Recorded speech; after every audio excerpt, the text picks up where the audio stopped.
Hi, shellbower here, independent Stampin' Up demonstrator, and today I'm going to show you how to make two different cards.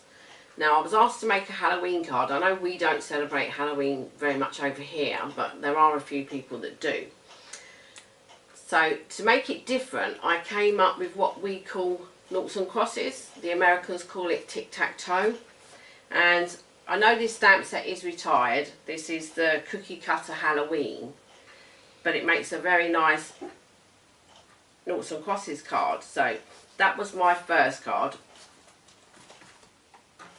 and because we're on the Christmas cards as well, I decided to take the same idea, noughts and crosses, with the cookie cutter Christmas, and I've done the same thing here, but you changed it to Christmas. So I'm going to show you how to make this one today, but you can adapt it to whatever you would like to. So first of all, I'm going to show you how to make the 8x8 card.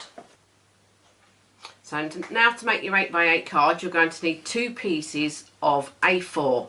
And what you're going to do is your A4 measures exactly 11 5/8 by 8 1/4. And what you're going to do is you need this quarter for your lip. So one piece of A4 you're going to cut 8 by 8. The second piece you're going to leave the quarter and you're just going to cut to 8. That will give you this piece. So what I've done here is I used my scoreboard because I find it easier to score in the scoreboard. So that's your little 1/4 inch that you saved. And I've already stuck my tape on because you really need to get it how you are best fixed for putting your tape on. And then you've got your piece of 8x8. And what I do is I get them together like so.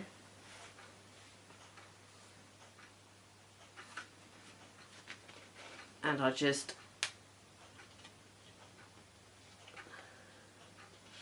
as you can see, I've gone back to work and I've lost my nails. Get my tear tape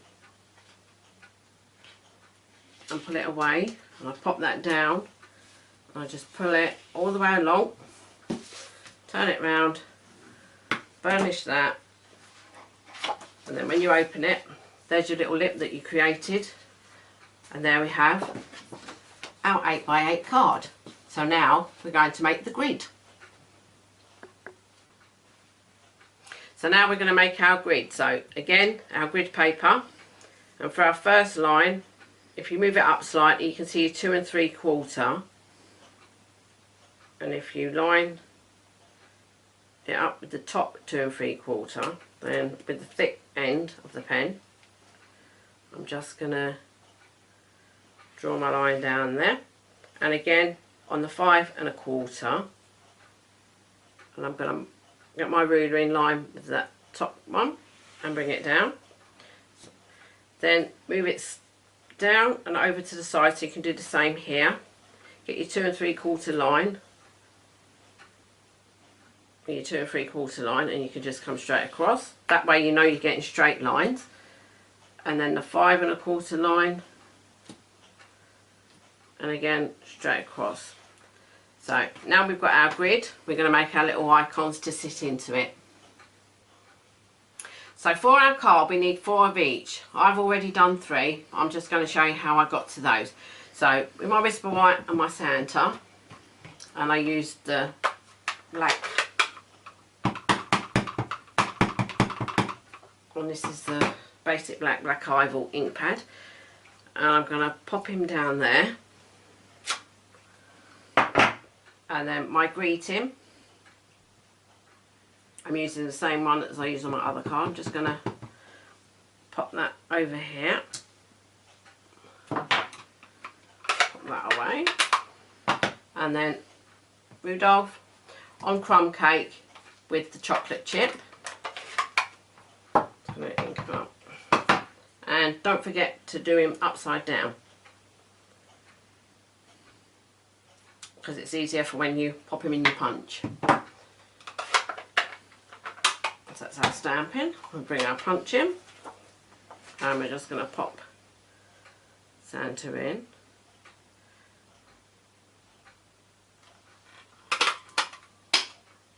And don't forget, if you're doing a few of these,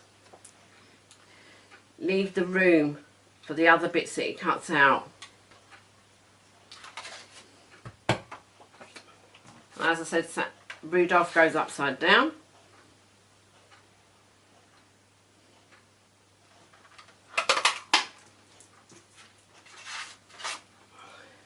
And for the sentiment, I use the new Everyday Label Punch. It just fits in there nicely.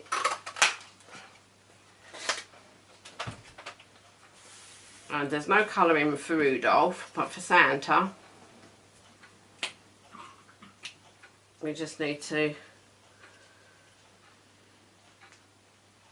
colour his hat in.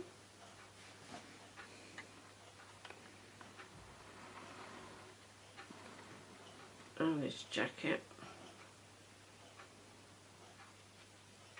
You could get the kids making these. Stamp them some Santas and some Rudolphs. And if you don't stick them down, they can actually play tic-tac-toe. Or noughts and crosses, as we say here in the UK.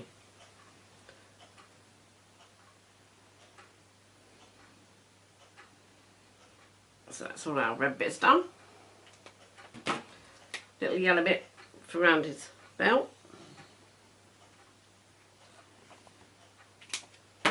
These are out of the brights Stampin' Mark markers. These are out, the black's out of the neutral.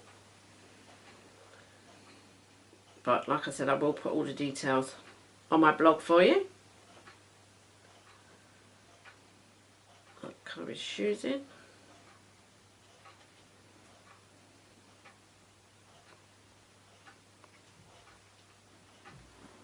And then all we need next is, I've just put a couple of dimensionals on the back. One in the head part, one down by Santa's legs, and on the greeting, one at each end, one at each side. So we've got our sentiment, 4 Santas, 4 Rudolphs. Now we're ready to put our card together. So now we've got all our pieces, now we're just going to put our card together. So I'm going to start with Rudolph. I'll pop one there.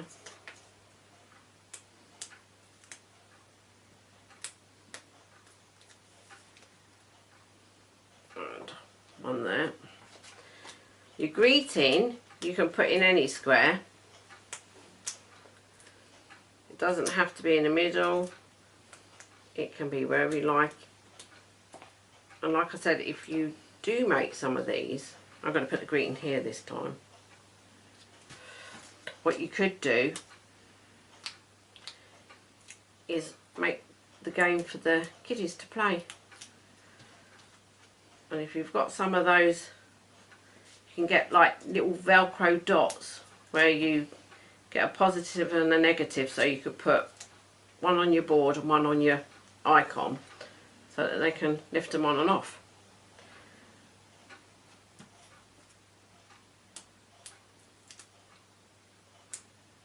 I'm going to put that there.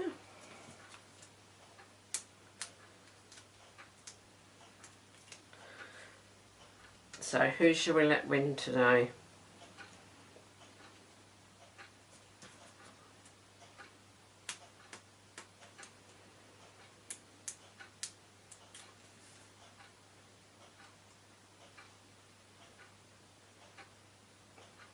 Put that there.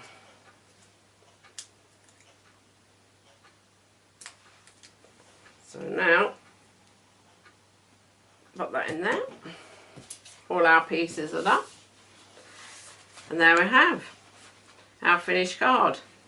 And Rudolph has yet again won. One thing I would like to point out with my cards,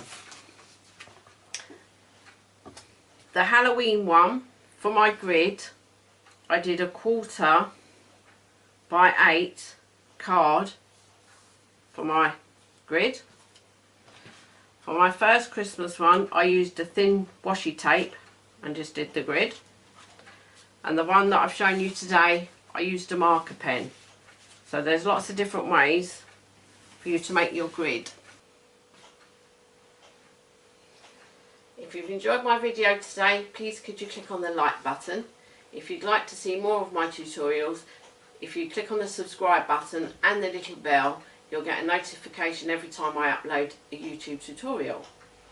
If you want the products that I've used and the dimensions, then I will put these on my blog at www.stampin.co.uk. I will also put these on my Facebook page at Shell's Craft Corner. Bye bye for now.